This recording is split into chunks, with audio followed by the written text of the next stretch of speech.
walking in this building. Stoop kids, corner kids. No, stoop kids. They're the ones that stay on the front steps when the parents tell them. The others go down to the corners. You follow drugs, you get drug addicts and drug dealers. Get hands up, get down. But you start to follow the money, and you don't know where it's gonna take you. You think I have time to ask a man why he giving me money or where he gets his money from? The game is out there, and it's either play or get played. It's Baltimore, gentlemen. The gods will not save you. Barksdale has 5 out of 7 towers in the terrace. Just a gangster, I suppose. And I want my coins. These people do not touch the drugs. They don't go near the drugs. The Wire is what gives us Barksdale. Day by day, piece by piece. The thing is, you gotta be patient. Learn the job, love the job. Let the game begin. How is it you always got the whole world pissed off at you? Jimmy is an addict, sir. What's he addicted to? Himself. It's also what makes him good police. He does not get to win, we get to win.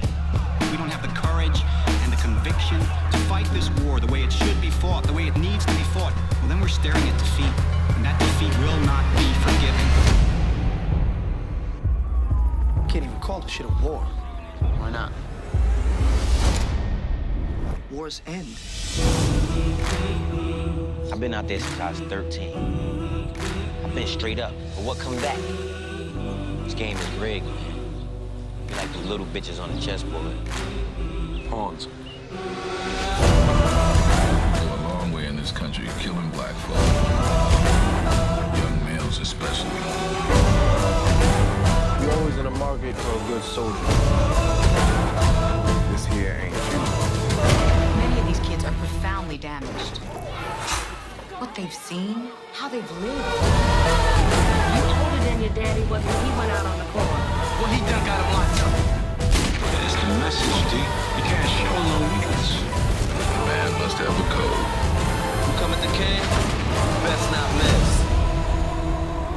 Yo, what's going on? This is the NRW with Nerds Rule the World. It's your boy, Kuya P, and I'm here to celebrate The Wire 20th anniversary. And as you see on the screen, I have special guests. I got Marlo Stanfield, aka Jamie Hector, and I got Bubbles, y'all, Andre Royo. What hood is this? Fine faces, I love y'all.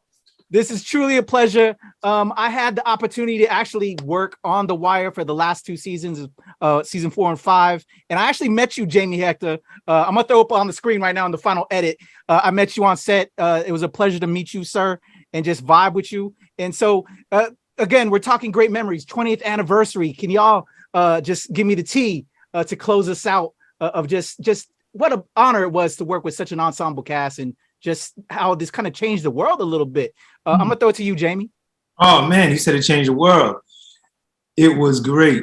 It's wonderful, and it's still lasting up until now because what we were able to build over there was relationships as well with the team, right? Everyone on set, for the most part, I'm in touch with in front, behind the camera, and then it's traveling from here to Europe to Africa, everywhere around the world that people actually engage with me based on conversations about The Wire. And no one was asking me if it was true. They're just asking what it was like to be a part of such an amazing piece of work. And I'm blessed and I'm grateful for that.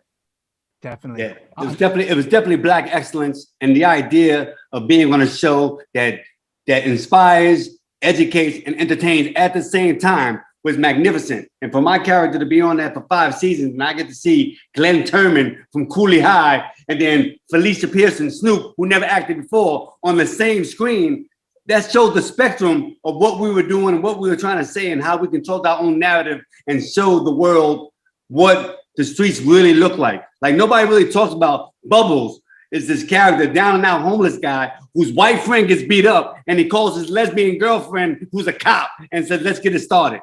And everybody was like, hey, that's weird. That's diversity. No, it's just the streets, and it's authentic. And nobody questioned it. And for that alone, we appreciate the audience and appreciate you guys for loving the show the way y'all do. Definitely. So again, just such an amazing time in that time period. As a young actor, just working background, studying just the amazing cast that was involved with this, right? What was that like for you as actors? You know, trying to bring your A game up when you see this cat, like, man, like you said, Glenn Turman, you know, Wendell Pierce, all of this cast. Andre, go ahead. It was all about accountability. It was the only show I've ever been on till this day where we all in Baltimore, so we all huddled together. Nobody's spending their per diem on the block.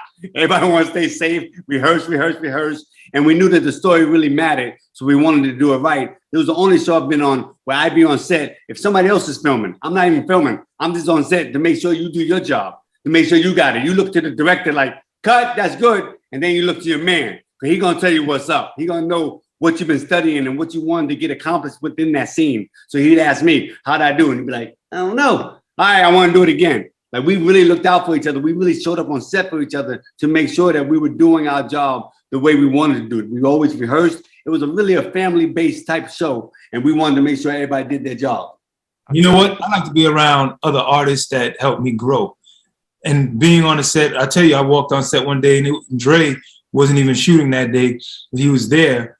And I looked at him, and he was doing the Dope Fiend lean. His face almost kissed the floor, but he was basically training and practicing and shadowing somebody else that was really in that state of addiction also. And I was just like, man, he really came to work, which did what for me? It made me step my game up. You know, because if I came there at one level, I was trying to leave. I was like, look, I got to bring this because clearly he's here on his off day putting in that work. So, you know, being around individuals that are really sharp with it, that want to make it better, that want to see it grow, that love the story, that's rooting for the characters, and then just to see them do it on set, you know, that was a blessing for me. Real talk. Another character that was unspoken, Baltimore itself. Best character on the show. Baltimore embraced us and kept us all grounded because we all came from different hoods. I'm from the Bronx. Jamie's from Brooklyn. We had people from London. We had people from Ireland. Like every place you got to Baltimore, it felt different. It felt like, you know, this is what you see is what you get. Come correct and do your lines and get off the block. We making money over here. Don't fuck up. Let's go. Yes, exactly. Yeah. How about you, Jamie? Any just special memories in Baltimore? I don't know how long it's been since you've been around that you just hit up whenever you're in town. He just got back. The new show. Yeah, it was. Okay. So the question is, any special memories? Yeah, of just Baltimore. Like when you're so obviously you're still working over there. Yeah. I'm not too far away either. But yeah, well, you know what? The memories of Baltimore was nostalgic, right? Because one, you just finished shooting The Wire, and clearly it's on everybody's hearts and mind, right? And then you go back there again with the same team and shooting a new show that's pulling off of The Wire as well. I mean, the memory of shooting The Wire was it. You know, I went back over there with my family our first day of going back recently and revisited the locations that we shot in. And remember, when I was shooting on The Wire, I was younger, right? So it was like I made it to set. And sometimes I don't even know where I was. The van came, picked me up, locked me in. I'm interior. But then it was just going back and driving in certain areas and realizing, oh, that's where we shot this scene. That was the lair. This was the hotel that we shot the price of the bricks going up. That was it right there. And seeing it, you know, it brought back memories for me. And I was just happy to actually, you know, revisit and show my family, this is where I lived. This is where we shot that scene. This is where we shot that scene. And it was just really nostalgic, man. I feel that whenever I'm in the city, I definitely that's the church where I met Jamie Hector. So, it's all love, man. What character did you play? I was just a background actor. Getting my start. Were you buying or selling? Well, you wasn't with Bubbles, so you must have been selling. I was a thug in the very last episode, season 4, but then I was like a reporter through all last season. I got 1 minute left. I got to ask y'all. I know this is a difficult one. I know every episode is a fave, but if you had to choose one favorite episode that you're checking out when you tune it back in to just give it another look, Andre or Jamie, go ahead. You got one? Dre, go ahead, Dre. For me, I'm gonna have to go with the first episode only because we were just shocked. Like we shot the pilot and we were like this. We messed up. This ain't gonna make it. This is a bunch of talking heads. Nobody's gonna watch this. And then when I play it back and I watch it, I'm just so honored and I'm so respectful of just the writing and the authenticity of the characters and the actors doing a solid job. That you just believed it from the first shot. You just believed these stories were real and it wasn't fluff. So I just knew that this was something that whether it goes or not, I was happy to be a part of it. You know, for me, it would be the scene where Marlo is sitting in jail And he says a line that when you flash forward, you realize this is what everybody's living out now, which is control your own narrative. My name is my name. Mm-hmm. Now, fast forward, it's like the new conversation is be your own entrepreneur, be your own businessman, control your narrative, tell your own story. You have channels. The channel is Instagram, Twitter, Facebook, whatever the case may be. And you can create this space for you and tell your story. And this is what he understood early. And that's the reason why when I was having a conversation with young artists and young kids, and I asked them, what do they feel about Marlo? And they said to me, he's a businessman. And at that time, I couldn't wrap my mind around it. I was like, you see him as a businessman? And he was like, yeah, he's a businessman. And he understood that about himself as well, right? Control your narrative. My name is my name. And make sure it's in the streets, you know? So that was very, very, I love that episode. I love it. That's a great way to close this out. Let's control our own narratives.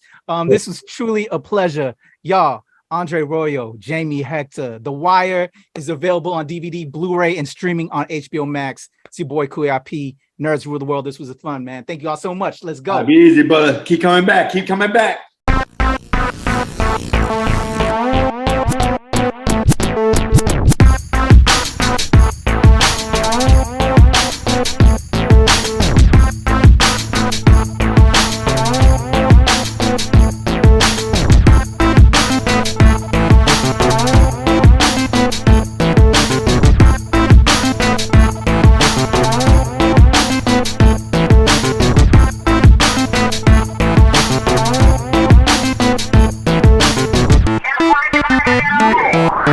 Don't waste your time.